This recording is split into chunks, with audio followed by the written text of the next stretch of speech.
casa, na sua presença, para estudarmos a sua palavra. Hoje nós vamos terminar o capítulo 5 e vamos entrar no capítulo 6 e provavelmente iremos terminá-lo ainda esta noite. Mas eu gostaria de rapidamente fazer aquela costumeira revisão do que nós vimos na quarta-feira passada. Na quarta-feira passada, nós fomos do versículo 8 do capítulo 4. Nós fomos do versículo 8 em diante. Nós vimos que dos versículos 8 ao 20, o apóstolo Paulo adverte os Gálatas sobre estarem regredindo. No versículo 8, o apóstolo Paulo relembrou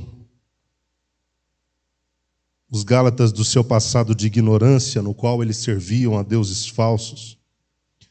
E Deus, por sua misericórdia, os arrancou daquele lugar.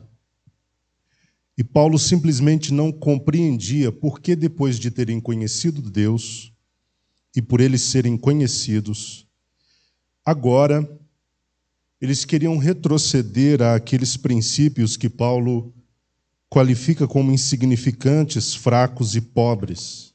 Versículo 9. Esses princípios, como nós vimos, referem-se àqueles prescritos na lei. Os princípios são aqueles que Paulo anteriormente chamou de rudimentos.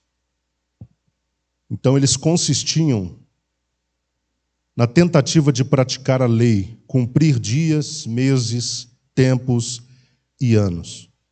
No versículo 11, Paulo expôs o seu sentimento de ter, quem sabe, ministrado inutilmente. E nós explicamos que essa sensação de Paulo veio pela resposta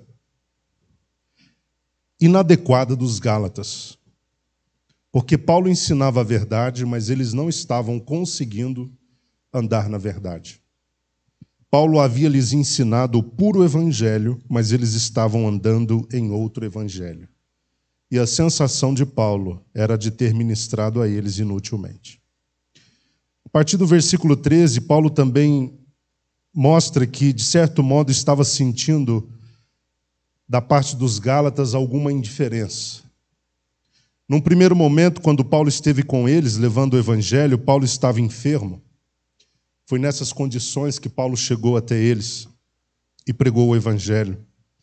Ele disse que os Gálatas o receberam com grande estima, como a um anjo de Deus ou como ao próprio Cristo. E no versículo 15 ele perguntou onde é que estava aquele júbilo, onde é que estava aquela cordialidade, toda aquela deferência com que eles o haviam recebido anteriormente. Havia por parte dos Gálatas algo parecido com uma inimizade. Será que esse comportamento agora era decorrente da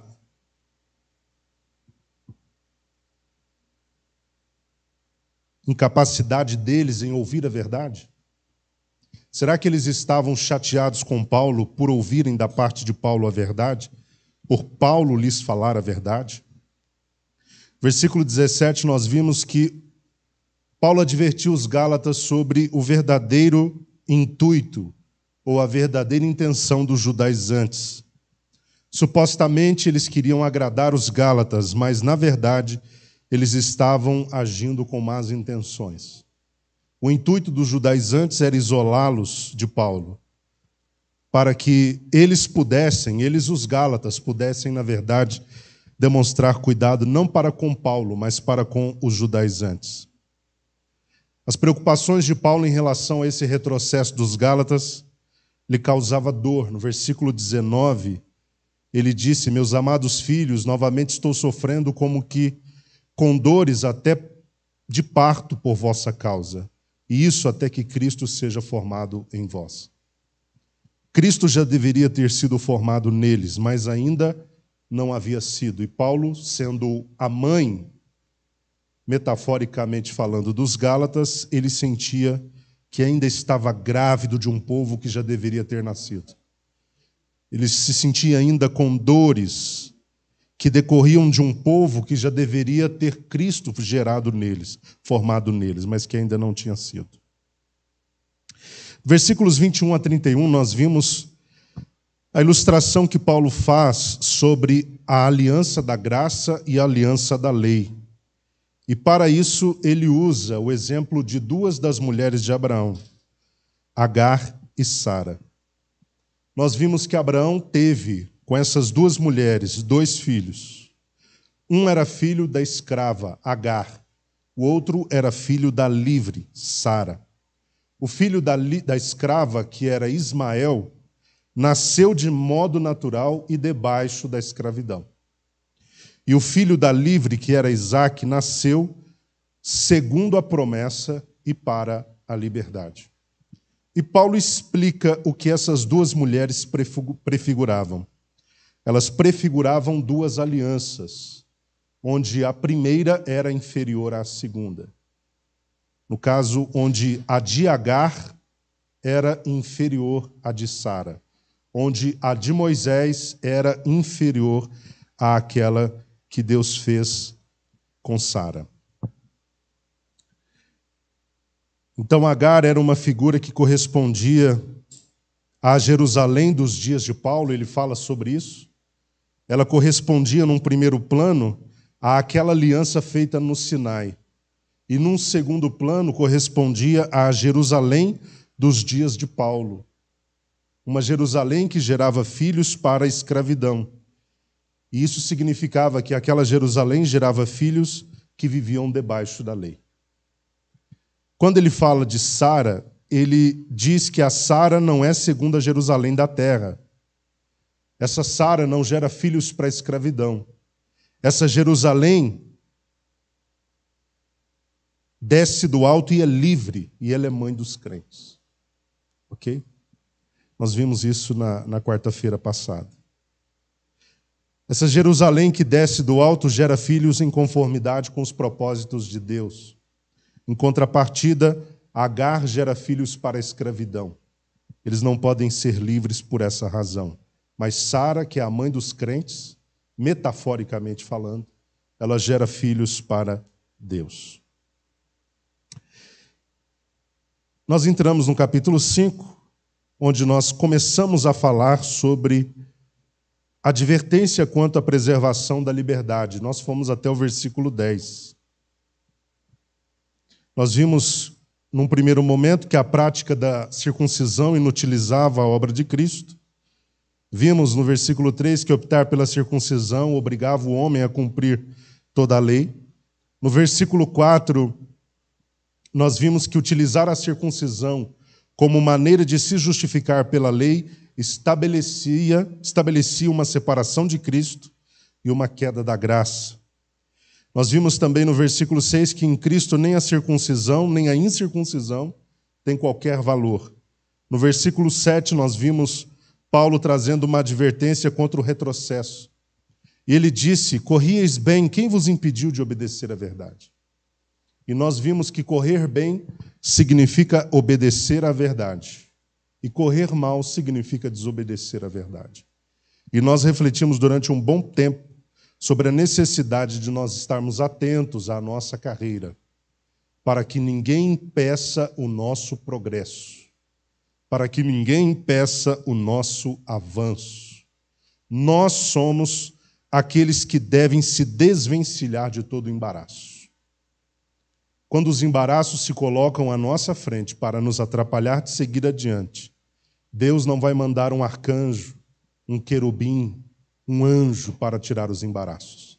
Somos nós que devemos nos desvencilhar de todo o embaraço e de todo o pecado que tão de perto nos assedia, para corrermos firmemente, olhando para Jesus, o autor e consumador da fé. Então nós temos de tomar muito cuidado para que ninguém nos atrapalhe de correr corretamente. Nos versículos 8 e 9, nós vimos que aquele que induziu os Gálatas a não obedecerem à verdade, na verdade não procediam de Cristo.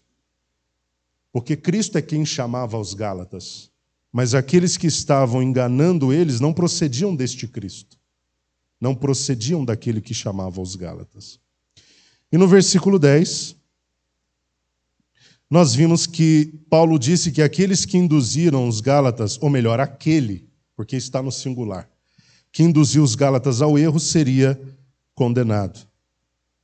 Então, apesar dos danos e do alcance que o falso ensino alcançou e teve, Paulo demonstrou estar convencido no Senhor, esta é a expressão que ele usa, de que os Gálatas não pensariam de outra forma.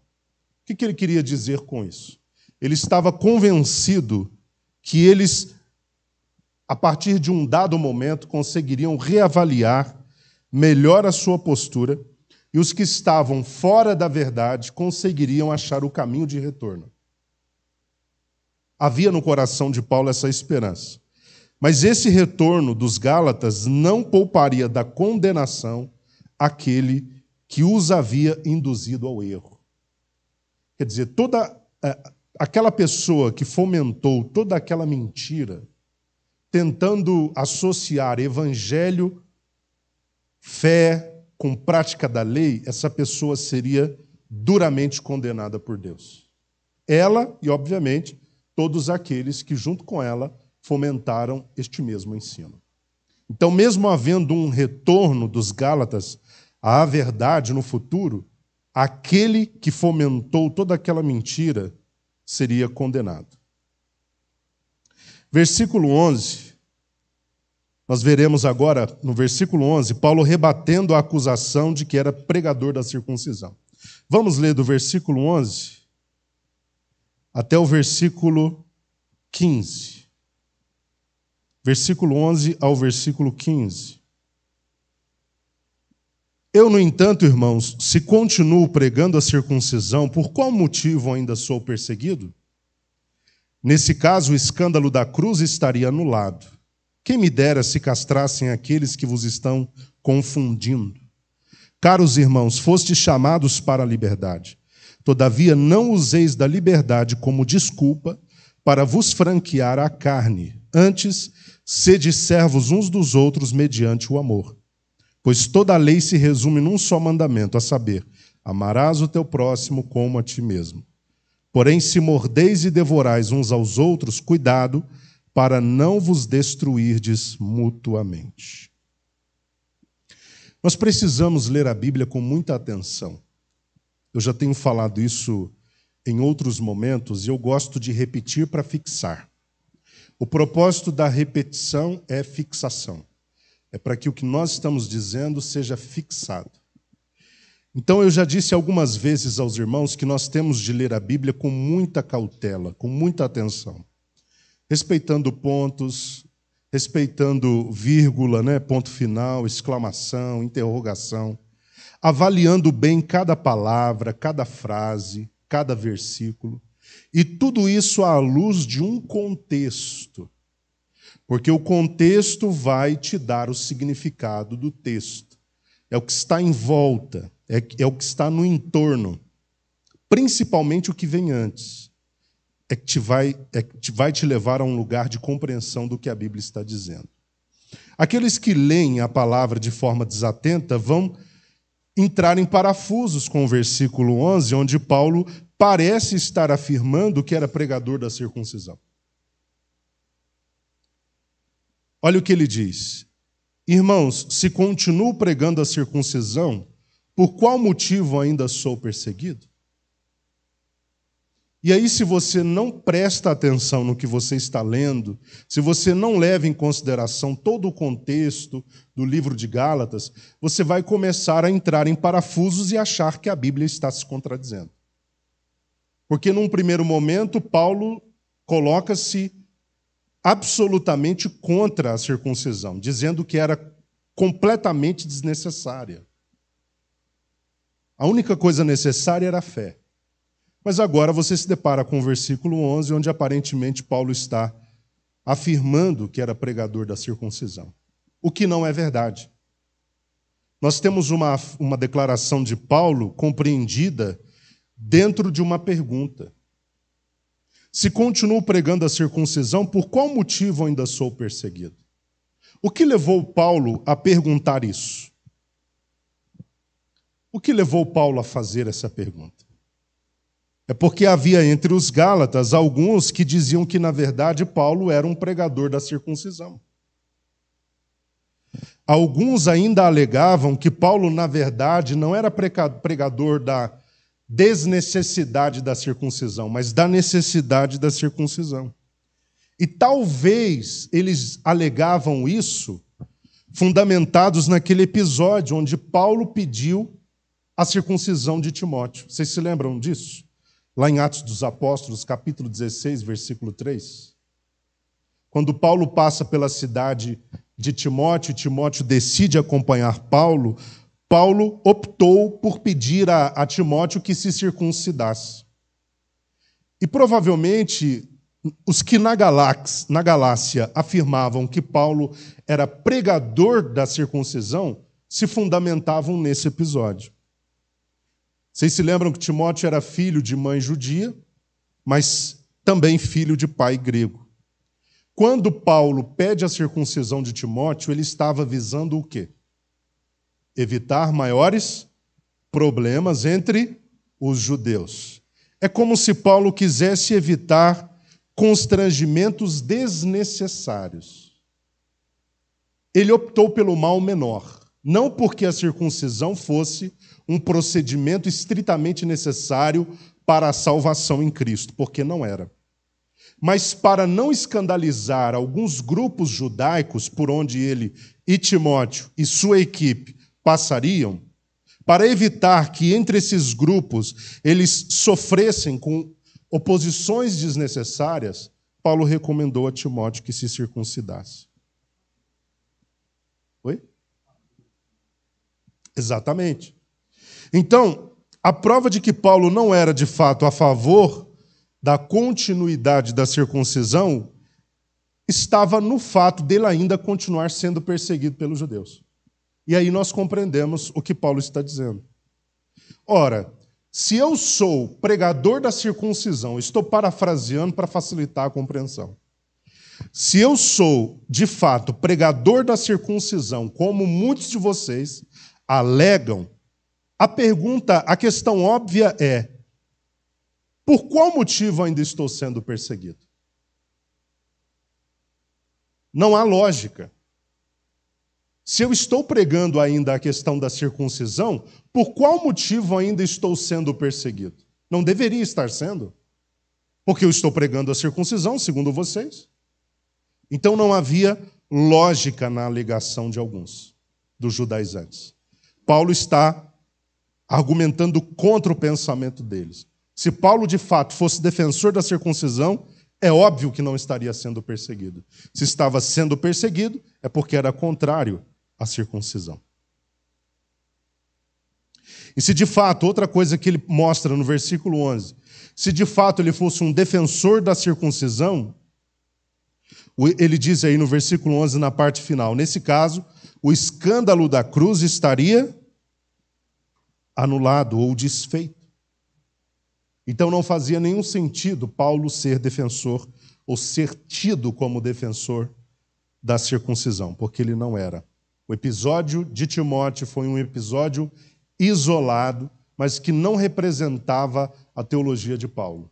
Ele sabia, ele estava cônscio, ele estava certo no seu coração de que a circuncisão era um procedimento da aliança anterior e que agora em Jesus Cristo, na aliança da graça, não é necessário a circuncisão, é necessário a fé.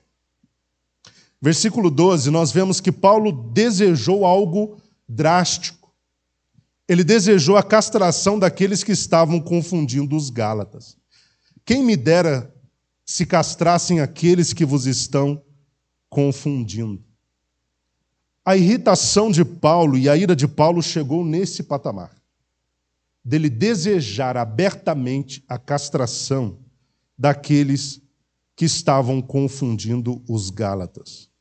Aqueles que estavam ensinando coisas incongruentes com o verdadeiro evangelho. Pode falar, Gerson.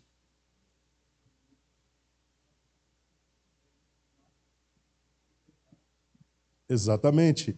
Paulo sendo bastante irônico aqui, né? E ele se valendo da questão É como se ele dissesse, olha, mais do que circuncisão, então, eu gostaria que vocês fossem totalmente castrados. Não é que só cortasse a pele do prepúcio de vocês, não. Vocês que estão confundindo os Gálatas, o meu desejo é que tudo fosse cortado e que não sobrasse nada de vocês. Claro que ele está usando isso numa dimensão alegórica, figurativa, tá? Porque quando você fala do órgão masculino feminino, castração é o corte do órgão masculino. Todo mundo sabe disso, né, gente? Exceto as crianças, talvez. Então, castrar é cortar o órgão masculino, o órgão sexual masculino. Claro que ele está usando num sentido figurado, como acabei de dizer. Porque o órgão masculino para o homem é sinal de potência. Tá? É sinal de poder e potência. Então, quando ele diz, olha, eu gostaria que, na verdade, quem me dera se castrassem aqueles que vos estão confundindo, é como se ele dissesse, quem me dera estes perdessem a potência no ensino deles. Quem me dera o ensino deles não tivesse tanta potência, não tivesse tanta capacidade de convencer tanta gente e de lançar tantas sementes que são nocivas à verdade. Então é nesse sentido. O sentimento de Paulo para com os falsos ensinadores era esse, que eles perdessem a potência, que o ensino deles não tivesse o efeito de lançar sementes danosas no coração dos Gálatas a ponto de confundi-los em relação ao verdadeiro evangelho. Nos versículos 13 e 15, nós vemos que Paulo advertiu os Gálatas sobre o correto uso da liberdade. Em Cristo nós fomos libertos, e tendo sido libertos, é da nossa competência, como nós vimos na quarta passada, nos mantermos livres. Em Cristo, vou repetir porque é muito importante, nós fomos libertos, mas é da nossa competência preservar a nossa liberdade. Nós não podemos permitir que algo ou alguém nos coloque em lugar de servidão. No versículo 13, Paulo reiterou que os Gálatas foram chamados para o quê? Para a liberdade. Caros irmãos, foste chamados para a liberdade. No entanto, essa liberdade não deveria ser usada para dar lugar a uma licenciosidade. Todavia, não useis a liberdade como desculpa para vos franquear à carne. Ou seja, não usem a liberdade de vocês para dar lugar à licenciosidade, ao pecado, à transgressão. A liberdade nunca, em hipótese alguma, deveria ser usada como justificativa ou como desculpa para se dar lugar à carne. Já que muitos Gálatas estavam procurando de novo a servidão, através da prática da lei, Paulo, no versículo 13 ainda, na parte B, ele sugere um outro tipo de servidão. É como se ele dissesse, já que vocês fazem tanta questão de ser ou de estar servindo alguém ou alguma coisa, eu sugiro uma servidão inofensiva ou uma servidão positiva. Que servidão é essa? Sede servos uns dos outros mediante o amor. Não é isso que está no versículo 13? Sede servos uns dos outros mediante o amor. Olha como Paulo é inteligente na colocação do argumento. Eu vejo que vocês querem a qualquer custo servir a alguém ou alguma coisa. Então vou sugerir uma servidão inofensiva ou uma servidão positiva. Sede servos uns dos outros em amor, mediante o amor. O amor é o mandamento que resume toda a lei. No versículo 14 ele diz isso. Toda a lei se resume num só mandamento, a saber, amarás o teu próximo como a ti mesmo. Então querem servir? Sirvam-se. Sejam servos uns dos outros. E esse é um princípio difícil de ser aplicado, porque a maioria das pessoas querem ser servidas. Elas reclamam quando não são servidas, mas também não servem. E o Evangelho nos chama para um lugar de ininterrupto serviço. Servimos não só a Deus, servimos também as pessoas. E o nosso serviço, seja ele para com Deus, seja ele para com as pessoas, precisa ser de qualidade. Tudo o que nós fazemos para o outro é como se fosse a Deus. Devemos fazer o melhor ao outro, porque servindo ao outro, paralelamente estamos servindo também a Deus. O conselho de Paulo, então, era para que eles se servissem, Servissem uns aos outros. Esse conselho de Paulo para que os gálatas amassem, ou se amassem, ou servissem em amor, era muito importante, porque havia no meio das igrejas da Galácia muitos duelos, e duelos que decorriam da falta do serviço em amor. É porque cada um defendia o seu próprio bem, e não pensava no bem dos outros. Isso gerava duelo, briga, discussão, desavença, distanciamento, afastamento. O duelo se dava entre aqueles que aderiam ao legalismo contra aqueles que não aderiam, por exemplo. Havia uma briga constante entre eles. E a incapacidade de exercer o amor os faria chegar a ponto de devorarem-se uns aos outros e a se destruírem. Então, por isso, Paulo pede o acréscimo desse ingrediente fundamental nas relações humanas, o amor. Há problemas onde há amor? Há desentendimentos onde há amor? Não. O amor é o elo perfeito. O amor é a aliança perfeita. Quando há briga, desentendimento, afastamento, contenda, sinal de que o amor precisa ser ainda muito aperfeiçoado. Porque o amor tudo sofre. E se ele tudo sofre, não gera contenda, não gera intriga, não gera afastamento, não gera divisão, porque o amor tudo sofre. O amor tudo espera. O amor tudo suporta. Então, onde há o amor aperfeiçoado, não há destruição do outro, não há diminuição do outro, não há desrespeito ao outro, não há inimizade para com o outro, porque o amor é o grande elo, é o elo perfeito, é o elo que nos une, que nos interage, que nos integra, que nos vincula enquanto membros do corpo de Jesus Cristo. É por essa razão que Paulo, quando escreve 1 Coríntios, no capítulo 13, ele diz que ao final permanecerão 3 coisas, dentre elas o amor.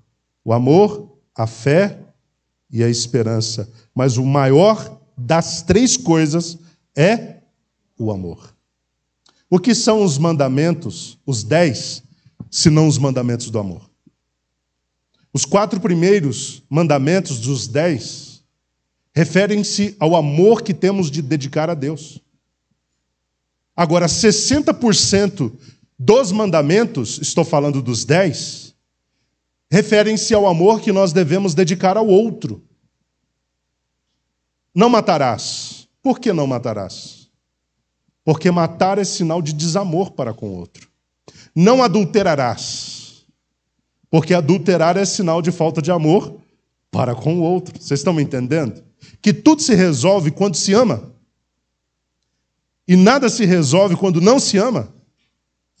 Quando se ama, os conflitos se resolvem de forma fluida, natural, porque há amor. Quando nós nos amamos de verdade, a gente consegue resolver qualquer coisa. Por que na sua casa, por mais que a coisa seja violenta em termos de desentendimento, de discussões e de até brigas, no final tudo se resolve e vocês continuam como família. Por quê? Porque apesar de tudo, tem amor. O pai e a mãe brigam com o filho dia sim, dia também, né? Mas o amor acaba? Não acaba. Continua sendo pai, filho, filho e pai, pai, mãe, filho, filho e mãe. Marido e mulher, mulher e marido. Porque existe um vínculo entre eles. O vínculo é o do amor. E onde há o verdadeiro amor, tudo se resolve. Tudo se acerta. Em Gálatas, nas igrejas da Galácia, Paulo aconselha o serviço em amor. Porque Paulo sabia que esse era o grande remédio para tudo, o amor. Sabe aquele remédio que resolve qualquer doença? É o amor. O dia que a gente entender o poder do amor, nós amaremos mais do que estamos amando. Porque o amor resolve tudo. O amor faz cessar todo distanciamento, toda contenda, toda inveja, toda calúnia. O amor faz cessar tudo aquilo que concorre contra os nossos relacionamentos. Vamos ler do versículo 16 até o 26, para terminar o capítulo 5. Qualquer dúvida, os irmãos podem me interromper. Portanto, vos afirmo, vivei pelo Espírito, de forma alguma satisfareis as vontades da carne. Porque a carne luta contra o Espírito contra a carne. Eles se opõem um ao outro, de modo que não conseguis fazer o que quereis. Contudo, se sois guiados pelo Espírito, já não estáis subjugados pela lei.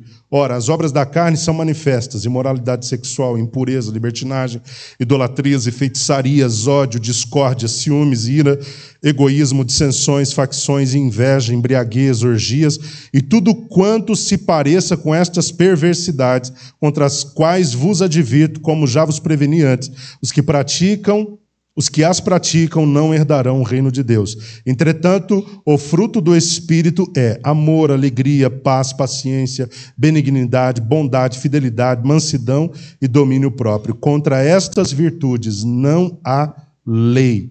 Os que pertencem a Cristo Jesus crucificaram a carne com as suas paixões e os seus desejos. Se vivemos pelo Espírito, andemos de igual modo sob a direção do Espírito. Não nos tornemos arrogantes, provocando-nos uns aos outros e tendo inveja uns dos outros. O que nós temos dos versículos 16 ao 26 é uma advertência sobre o viver no Espírito, a vida no Espírito. Porque é fato que nós temos dois lugares para viver, ou no Espírito ou na carne.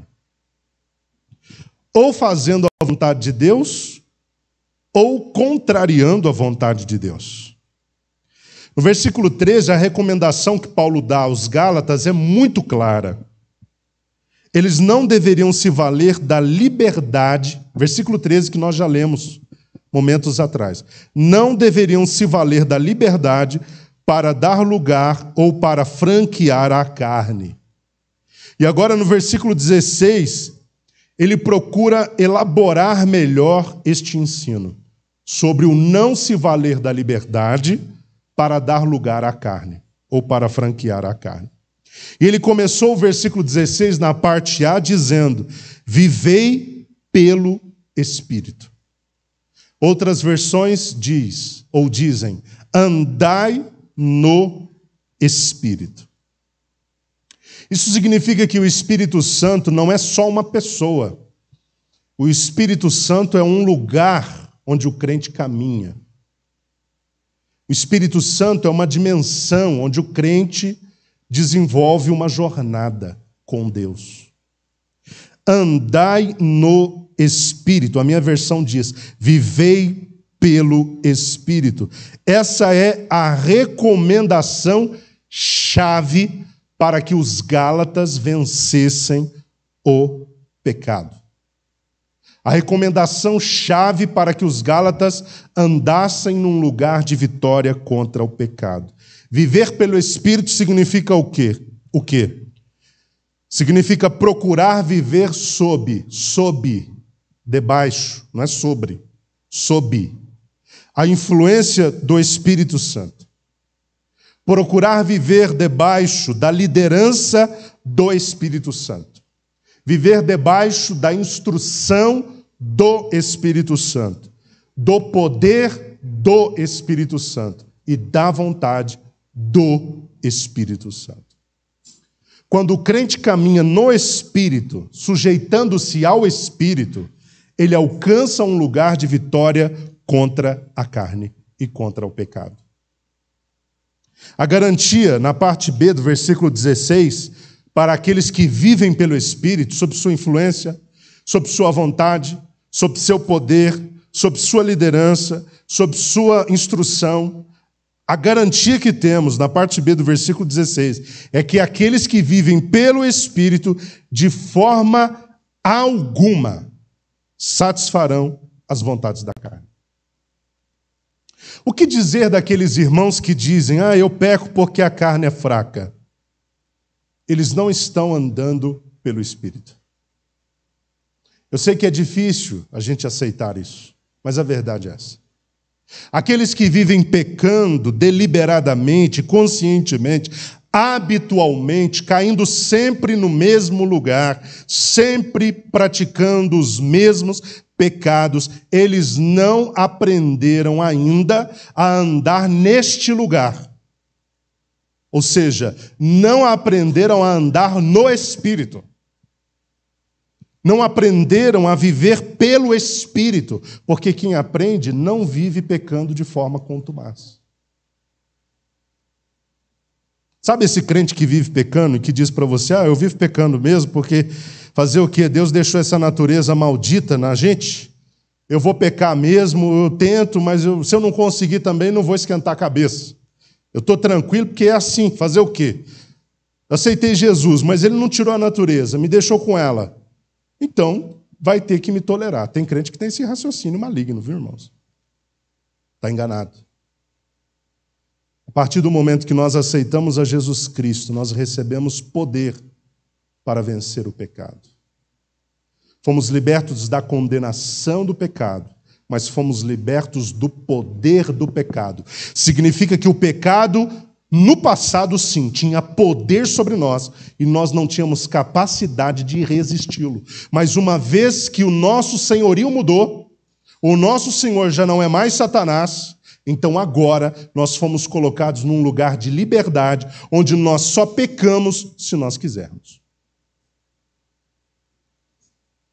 Vocês estão entendendo, queridos? O pecado não pode ser habitual, não pode ser prática deliberada. O pecado, no máximo, tem que ser um acidente. Pequei sem perceber. Meu Deus, me perdoe. Acabei pecando, Senhor. Mas você não planeja isso. Vocês estão me entendendo? Porque tem crente que planeja o momento do pecado. Ele sabe que não é para fazer. Ele sabe que não é para falar. Ele sabe que não é para procurar aquela pessoa. Ele sabe que não é para ter aquele relacionamento. Mas ele fica se programando. Eu sei que não é, mas eu vou. Na hora eu vou dar conta. Não dá. Cai, transgride, peca contra Deus. Depois vai dizer, Senhor, me perdoe, mas é porque realmente, meu Deus, essa carne é fraca, a situação que eu estou não está me favorecendo. Sabe o que Deus está dizendo? Creio eu. Está dizendo, por favor, guarde as suas desculpas para você. Eu te dou condições de viver num lugar onde você não é escravo do pecado. E você está pecando porque você quer pecar. Nós precisamos descobrir esse lugar de vitória contra o pecado, meus irmãos. Eu sei que é difícil dizer isso hoje numa igreja. Quando eu digo igreja, estou falando de modo muito geral, onde muita gente está sendo desestimulada a viver de forma santa.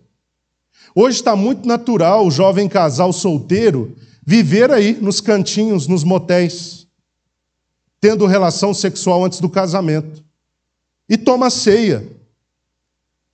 E toca. E canta. E prega. E aconselha.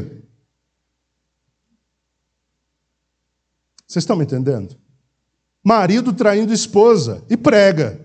e canta, e toma ceia, e lidera departamento. Mulher traindo o marido dentro da igreja, e canta, e toca, e continua no departamento. E continua como se nada tivesse acontecendo. Porque na cabeça deles, eles estão dizendo, mas é a graça, eu preciso da graça, a graça me basta, Jesus já fez tudo que tinha que fazer, eu não preciso viver preso a essa tentativa de combater o pecado, é desnecessário, porque eu só preciso crer e só preciso usufruir da graça. Meu querido, esse tipo de gente vai errar a porta do céu, mas feio.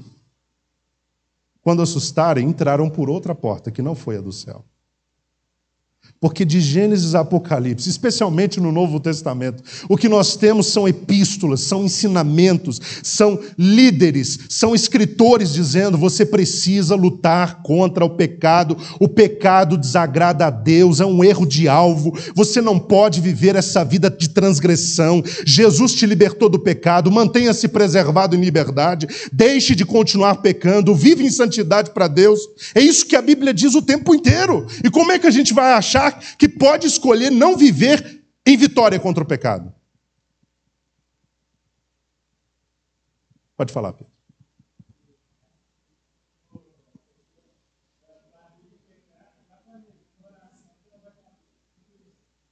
Isso. E tem gente que pede perdão já antecipadamente. Senhor, eu vou pecar.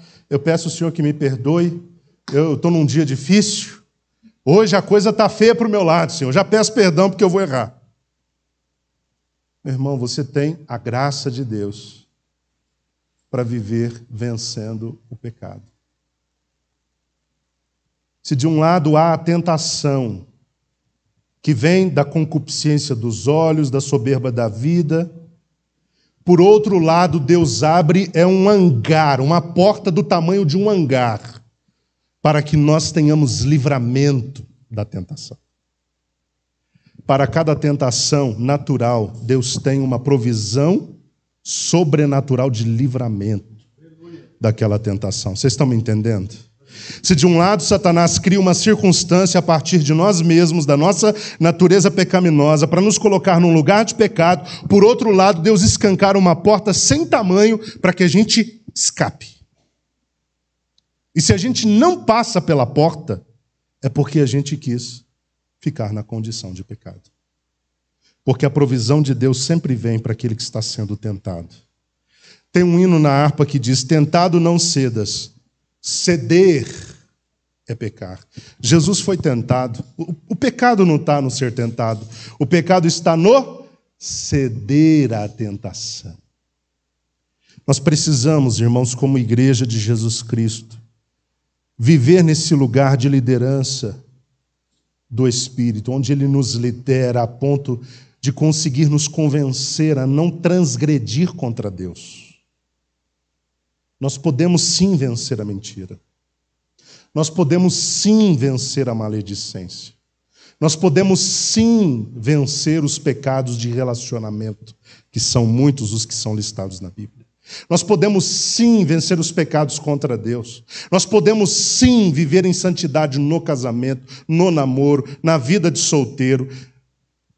Em qualquer lugar, em qualquer circunstância, em qualquer âmbito, nós podemos viver sem pecado. Mas nós precisamos querer isso. E a gente precisa abandonar aquelas desculpinhas que a gente costuma dar para Deus. Como se convencesse Deus de alguma coisa. A quem a gente quer enganar? Deus não pode ser ludibriado, meus irmãos. Deus sabe a verdade das coisas. É mais fácil o homem chegar para Deus e dizer: Senhor, eu sou um pecador miserável, eu estou pecando porque eu quero. E confessar isso, do que ficar tentando se esconder atrás. Quem me faz pecar é a serpente, Senhor. Quem me faz pecar é a mulher, Senhor. Quem me faz pecar é o meu pai, Senhor. Quem me faz pecar é a minha mãe, é minha esposa, é meu marido, é meu filho, é meu patrão. Vamos assumir a responsabilidade e vamos tomar uma decisão de viver em santidade diante de Deus e a ter uma vida pelo Espírito.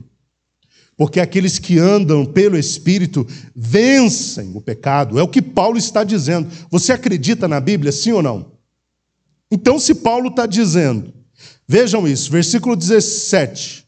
16. Vivei pelo Espírito e de forma alguma satisfareis as vontades da carne. Então isso tem que funcionar na sua vida, na nossa vida. Se nós acreditamos no que a palavra de Deus diz, então nós precisamos acreditar que andando no Espírito, vivendo pelo Espírito, nós não satisfaremos de forma alguma, as vontades da carne. Cada vez que a gente tropeça e peca, essa mensagem deve reverberar na nossa mente da seguinte maneira: eu pequei porque ainda preciso andar mais pelo Espírito. Eu transgredi porque eu ainda não estou aperfeiçoado no andar no Espírito. Eu preciso melhorar isso. Mas por que os crentes não melhoram? Porque eles estão escorados nessa maldita desculpa antiga de que a carne é fraca. A carne é fraca, Felipe. A carne é fraca. Onde é que a Bíblia diz isso? Porque quem escolhe viver no pecado, mesmo servindo a Jesus, ele está dizendo: Senhor, a tua obra não me forneceu subsídio para agora, tendo aceitado o Senhor, viver em vitória contra o pecado. Então o Senhor vai ter que me tolerar até a eternidade. É uma ofensa contra Deus. O que Deus nos proveu é poderoso. Nós podemos viver em vitória contra todo e qualquer tipo de pecado. Quem mente pode decidir parar de mentir. Quem é maledicente, que a língua coça para falar de alguém, pode parar de ser maledicente. Quem é impuro pode parar de ser impuro, porque é questão de decisão. Você decide não fazer e você não faz. Você decide andar no Espírito e você deixa de andar na carne. Porque é num lugar ou é no outro. Quem está entendendo? Tem gente que acha que pode ficar com um pé em cada lugar. Um pé no Espírito, um pé na carne. Um pé no Espírito, um pé na carne, equivale aos 2 pés na carne. Quem entendeu a matemática? Para andarmos no Espírito, tem que ser com os 2 pés. Porque se só um está no Espírito, nós não estamos andando no Espírito. Estamos andando em outro lugar. Eu estou falando muito sobre isso, queridos, porque Jesus não vai buscar uma igreja manchada. Jesus não vai buscar crentes meia-boca. Jesus vai buscar crentes santos, que se santificaram e que se permitiram ser santificados pelo Espírito de Deus e pela palavra de Deus. Jesus vai buscar uma noiva que se absteve da contaminação do pecado. Vocês estão me entendendo? Jesus não vai buscar qualquer um para encher o céu, porque Jesus não precisa de volume lá. Jesus não está preocupado com volume, ele está preocupado com vidas salvas. Os salvos serão levados, os salvos serão levados. Aqueles que andaram num lugar de vitória, que se valeram da graça, da misericórdia de Deus, da bondade de Deus e do Espírito de Deus, para andar em vitória contra o pecado, estes Jesus vai levar para estar com ele eternamente. Ele não vai levar gente perfeita, porque, como eu disse, o pecado às vezes vai aparecer no meio do caminho como um acidente, mas que seja como acidente, que não seja premeditado. É normal, por exemplo, um carro que viaja 3.000 quilômetros furar o pneu uma vez ou duas em 5.000 quilômetros? É normal? É possível? Você encara isso com normalidade, porque você está na estrada, você está no trajeto, você está na viagem, pode ser que aconteça isso. Agora, é natural de quilômetro em quilômetro o carro furar pneu? Então, por que é natural viver pecando? Vocês estão me entendendo? Entenderam a metáfora? É natural, numa jornada longa, volta e meia, acontece ali um imprevisto, dá algum problema. Agora, de quilômetro em quilômetro aparecer problema, aí você tem que parar e se perguntar, será que não tem alguma coisa errada com esse carro? Será que eu não preciso corrigir algum problema? Exatamente. Ou pega outra estrada. Então, irmãos, é por isso que nós temos que nos avaliar o tempo inteiro. Está vendo quanta coisa a gente tem que avaliar na gente? Se você se dedicar a avaliar tudo isso na sua vida, vai ter tempo de você olhar para o vizinho? Da esquerda, da direita? Não vai sobrar tempo. Você vai ter tanta coisa para avaliar na sua vida que você não vai ter tempo, eu não vou ter tempo, nós não teremos tempo para cuidar da vida dos outros. Porque nós estaremos completamente focados na nossa. Porque se olhar para dentro, quanta coisa eu preciso corrigir? E se você olhar para dentro, tenho certeza, você também precisa corrigir muitas coisas. O Senhor está nos chamando para esse lugar de vitória, irmãos, contra o pecado. Ele está nos chamando para esse lugar de vida pelo Espírito. Onde o Espírito Santo, quando nos alertar sobre algo, a gente imediatamente use o recurso do escape para fugir daquela situação. No versículo 18, Paulo declarou que os que vivem pelo Espírito e são guiados pelo Espírito não estão mais subjugados pela lei.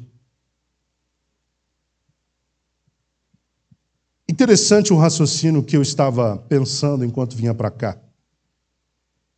Quem é o Espírito, segundo Paulo aos Gálatas? O Espírito é um ente ou alguém enviado de Deus. O Espírito vem por meio do quê? Da fé.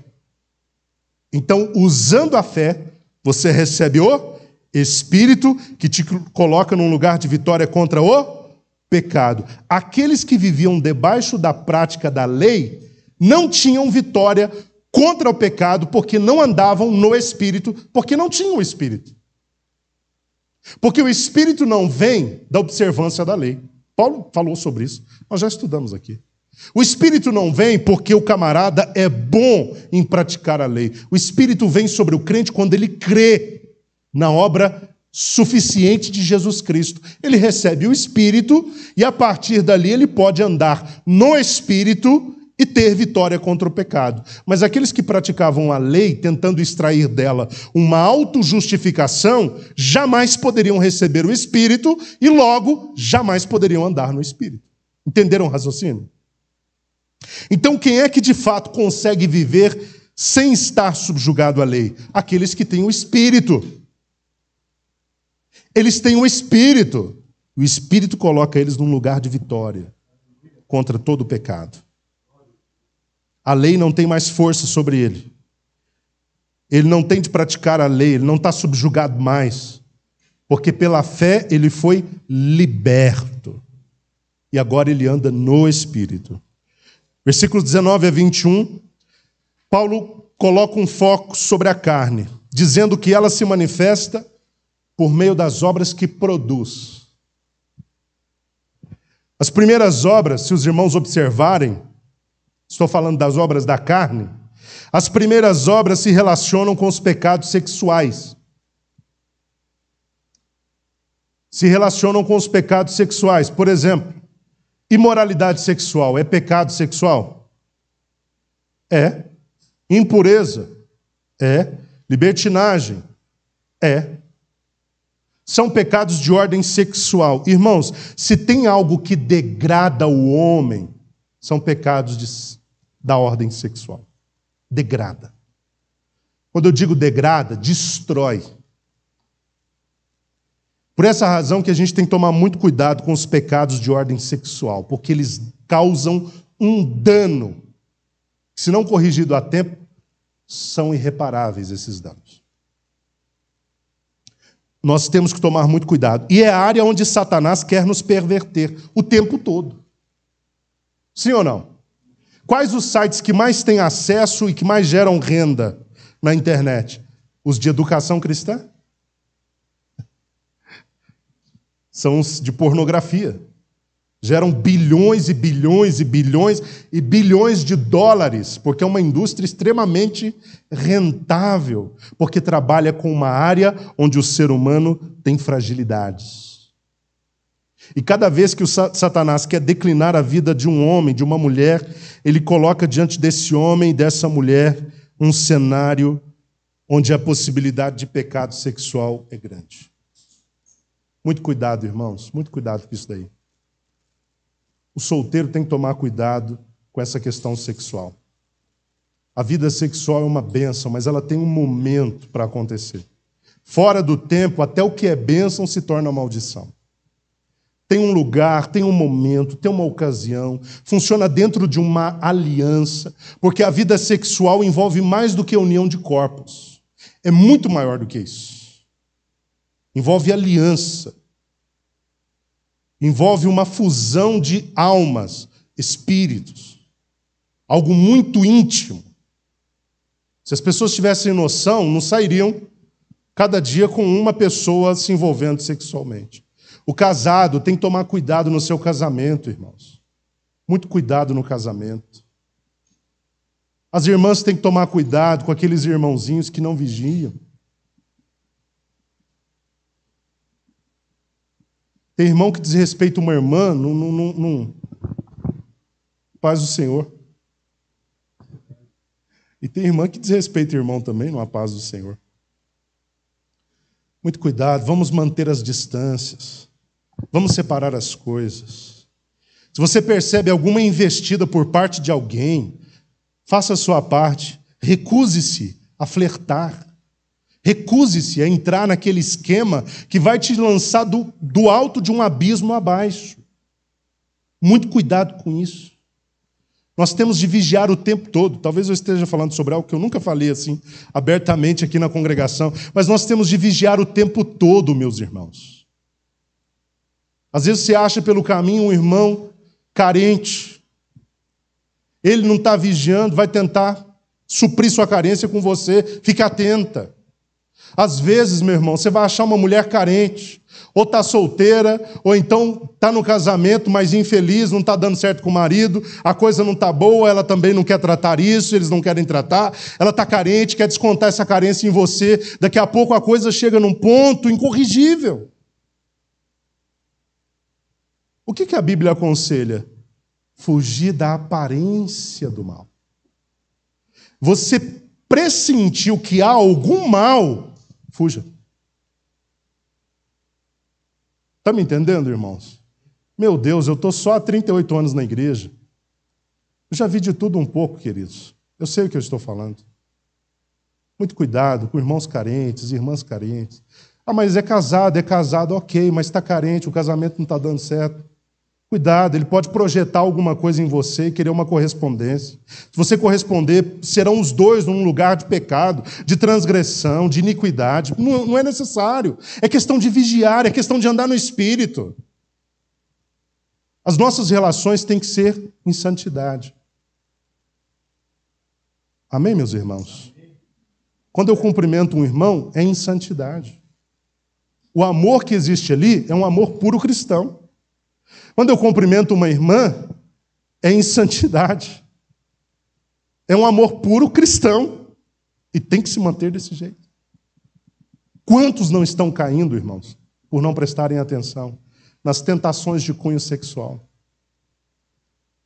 A Bíblia diz, quem está de pé deve fazer o quê? Cuidar para que não caia. Porque Satanás tenta todo mundo. Você acha que Satanás fica avaliando que cargo você tem, se você tem cargo, se você não tem cargo, se você é homem, se você é mulher, se você é jovem, se você é adulto, se você é velho, se você...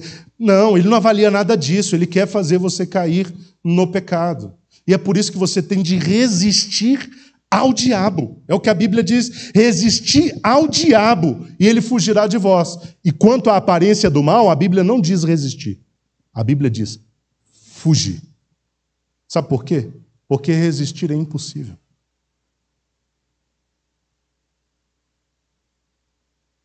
Isso é muito sério, tá, queridos? Muito sério. Depois que nós temos a relação dos pecados religiosos, nós temos os pecados de temperamento. Quer dizer que tem pecado de temperamento? Tem pecado de temperamento. Depois nós temos os pecados da bebedice e da glutonaria. Desculpa. Depois dos pecados sexuais, temos os pecados religiosos. Quais são os pecados religiosos? Olha na sua Bíblia aí. Idolatria e feitiçaria, pecados religiosos. Não dá para a gente definir cada termo desse. Nós precisaríamos de outro conjunto de estudos para definir esses termos todos. Então eu estou só citando. Depois dos pecados de religiosos, nós temos o quê? Os pecados de temperamento. Quais são os pecados de temperamento? Ódio, o pecado de temperamento. Discórdia. ciúme, ira, egoísmo, dissensões, facções e invejas. Por fim, nós temos os pecados. Nós temos os pecados de embriaguez, orgias, e Paulo termina dizendo, tudo quanto se pareça com essas perversidades. Sabe o que Paulo está dizendo quando ele conclui dizendo, tudo quanto pareça com essas perversidades, é para pegar aqueles espertinhos da igreja que dizem, mas esse pecado meu não está na relação, então não é pecado. Não tem os mais espertos do que todos, né? E querem dizer, Paulo não mencionou o meu pecado, não é pecado. Paulo está dizendo, olha, pega tudo que parecer, que lembrar, que for semelhante, que insinuar. Está no meio das obras da carne também. Ao final da relação das obras da carne, o que Paulo diz? Que todos os que praticam estas obras, o que vai acontecer com eles? Vão entrar bonitinhos pela porta do reino dos céus. Com a plaquetinha justificado pela graça. Por meio da fé. É isso que Paulo está dizendo? Os que tais coisas praticam não herdarão. Tem como ser mais claro do que isso? Não, né? Não herdarão o reino de Deus. Versículos 22 a 23, Paulo contrapõe as obras da carne com o fruto do Espírito. Quem anda na carne produz esse tipo de obra que a gente viu. Pecados religiosos, pecados de temperamento, pecados de impureza de ordem sexual e assim por diante. Mas quem anda no Espírito não produz essas obras. Não produz essas obras. Ele produz um fruto. Não é frutos, é fruto. Por que fruto? Porque Paulo quer mostrar que tudo o que o Espírito desenvolve no crente compõe um conjunto de virtudes coesas e harmônicas. É como uma mexerica. A mexerica tem vários gomos. São vários gomos. É um fruto. É como uma mexerica. E cada item do fruto é como um gomo. Existe de forma harmônica e coesa. E são indispensáveis. Todas essas virtudes são indispensáveis. Quais são os gomos do fruto? Qual é a virtude que encabeça o fruto? A inteligência, o estudo, o preparo, a influência, o poder, a posição, o amor. É como se Paulo dissesse, se tem um lugar que o Espírito Santo já quer começar de cara a aperfeiçoar, esse lugar é o amor. O amor encabeça. Depois vem o quê? Alegria. Meu Deus, a alegria é algo que o Espírito Santo desenvolve dentro do crente? Sim. Se a alegria é uma virtude que o Espírito Santo desenvolve no crente, significa que ele não precisa viver infeliz. A alegria é parte do fruto que o Espírito desenvolve. Paz. Seguir a paz com todos. No que depender de vós, tem de paz com todos. Paz é algo que o Espírito Santo desenvolve. Desenvolve dentro de nós. Isso aqui é um princípio sobrenatural. O Espírito Santo desenvolve uma paz dentro de nós para que nós tenhamos paz com os outros. Porque não há a menor possibilidade de eu ter paz com a irmã Roseli se dentro de mim eu não tenho paz. Vocês conseguem compreender que a externalização das coisas é só o reflexo do que há dentro de mim? Por exemplo, pessoas machucadas machucam. Pessoas doentes adoecem. Pessoas tristes entristecem. Pessoas rancorosas causam problemas com todos, nos relacionamentos em geral. Pessoas sem paz não vivem em paz. O Espírito Santo gera essa qualidade dentro de nós, ele gera paz, e a paz transborda nos relacionamentos. Quem entendeu esse princípio da paz? Ele gera paz dentro e essa paz transborda fora. Você só pode ter paz com as pessoas quando você tem paz dentro de você. Peça ao Espírito Santo: Senhor, desenvolva a paz dentro do meu coração. Eu preciso ter essa faceta desse fruto. Eu preciso ter paz dentro do meu espírito, dentro da minha alma, senão eu nunca vou conseguir paz com os outros. Agora continua. Paciência, meu Deus, paciência. O que é paciência aqui? Macrotomia, né? Tem hipomone e macrotomia. Já falei sobre isso aqui. Já estou terminando, queridos. Hipomone é uma paciência a título de perseverança, a capacidade de se manter ali resistente, firme, perseverante, seguindo em frente, mesmo diante de reveses, de oposições. Agora, a paciência aqui é algo voltado para macrotomia. O que é macrotomia? A capacidade de respirar fundo. Longanimidade. A capacidade de ter ânimo longo para com as pessoas. Estupim longo, né? Não curto. Estupim longo. Isso é paciência, que às vezes é traduzido como longanimidade. Alguém tem a palavra longanimidade aí na sua versão? Porque macrotomia pode ser traduzida das duas formas, longanimidade ou paciência. Envolve as relações interpessoais. Que mais? Benignidade, bondade, fidelidade, mansidão, domínio próprio.